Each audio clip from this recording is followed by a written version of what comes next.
Welcome back to my channel. आज मैं आपके साथ अपने पारंपरिक प्रथा जो चली आ रही है आद्रा नक्षत्र के बारे में उस पर प्रकाश डालते हैं। भारत एक कृषि प्रधान देश है। यहाँ का हर एक तीज त्योहार कृषि से संबंधित ही होता है। कृषि के उपज के अनुसार ही सारे त्योहारों का कुछ न कुछ संबंध बना रहता है। कृषि कार्य सामान्यतः आषाढ़ महीने में प्रारंभ होता है, जब तपती धूप से पृथ्वी को शीतल करने के लिए आकाश से अमृत की वर्षा होती है। यह वर्षा का आगमन और कृषि का जो मुख्य नक्षत्र है, जिसको आद्रा कहते हैं, दोनों एक साथ आषाढ़ महीने में आता है। आद्रा के आते ही और वर्षा के आते ही किसानों के घर में खुशहाली की लहर दौड़ पड़ती है। इस खुशी के दौरान वे खान पान रहन सहन सब में वो खुशी परिलक्षित होने लगता है। यही समय है जब वृक्ष में आम के फल पक जाते हैं, जामुन का भी काला काला फल पक करके रस युक्त हो जाता है। इन सबों को मिला जुला करके इस आद्रा नक्षत्र में सबसे पहले किसान लोग सुस्वादु भोजन मौसम के अनुकूल तैयार करते हैं। सामान्यतः अभी भी वह प्रचलन है कि जब गृहस्थी का कार्य प्रारंभ होता है, जिसको पहिल रोपना कहते हैं, उस दिन रोपने वाले व्यक्तियों को गृहस्थ लोग पुआ खिलाते हैं, माने मिष्टान्न का भोजन करके और कृषि का कार्य प्रारंभ किया जाता है। इसी क्रम में जो आद्रा नक्षत्र के प्रारंभ से ही घरों में खुशहाली आ जाती है। देहात में बालिकाएं झूला झूलने लगती हैं, कजरी का गीत गाने लगती हैं और कजरी के गीत में भाव विभोर होकर के अपने मानसिक कल्पना को वो अभिव्यक्त करती है। मानो कोई नई नवेली लड़की का विवाह हुआ है, वो अभी ससुराल में ही पड़ी हुई है, बरसात का समय हो गया, उसको याद पड़ रहा है कि हम सहेलियों के साथ रह करके वहां झूला झूलते थे, कजरी गाते थे, तो वह उसी विरह के आतुर में गीत गाती है। बरसे लागल बड़े बड़े बुद्धिया कि अब रह लो न जाए।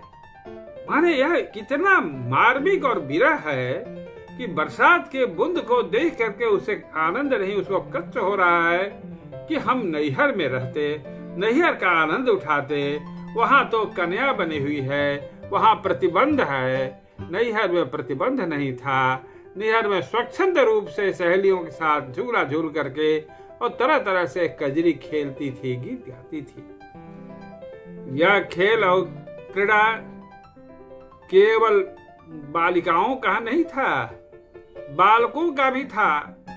वर्षा से जैसी आसमान साफ हुआ, ऊंचे जमीन पर वो निकल गए और वहां पर कबड्डी और चीका के खेल खेलने लगे। चीका के खेल में तो जवान लोग भी पड़ जाते थे। देहात में उस समय खेलने का साधन उतना नहीं रहता था, घरेलू बनाए हुए क्रीड़ा को ही खेलते रहते थे। यह मनोरंजन का समय था, आनंद का समय था, सभी आनंद में सहयोग करते थे। माने कृषि कार्य में सब लोग सहयोगी बन रहे हैं। प्रारंभ के 4 दिनों तक आद्रा में कृषि कार्य कुछ नहीं किया जाता था। मानव वे मानते थे कि पृथ्वी माता है और वह वर्षा जैसी आर्द्रा चला है और रजस्वला हो गई है। रजस्वला होने के बाद ही गर्भधारण होता है और गर्भधारण करने के बाद में ही अन्य उसके संतति के पोषण के लिए अन्न प्रकट हो जाएंगे। अन्न से ही तो शरीर है, अन्न से ही संसार है। तो इसलिए 4 दिनों तक कोई काम नहीं करते थे। उस समय केवल मनोरंजन होता रहता था।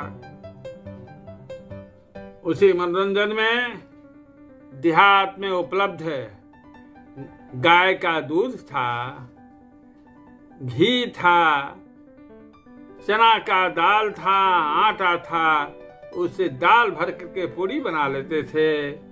इस समय बरसात हो जाने की वजह से लतर में कम फल आते थे, तो कटहल का फल था जो तैयार हो चुका था, इसलिए लोग कटहल खाने का एक परंपरा बना लिए थे कि कटहल का सब्जी बनाई जाएगी।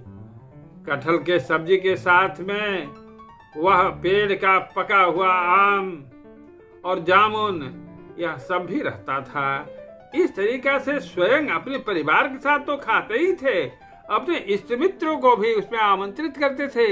यह क्रम चल पड़ता था आर्द्रा के पहले दिन से ही, और यह करीब करीब चलते रहता था। आर्द्रा नक्षत्र करीब करीब 15 दिनों तक रहता है।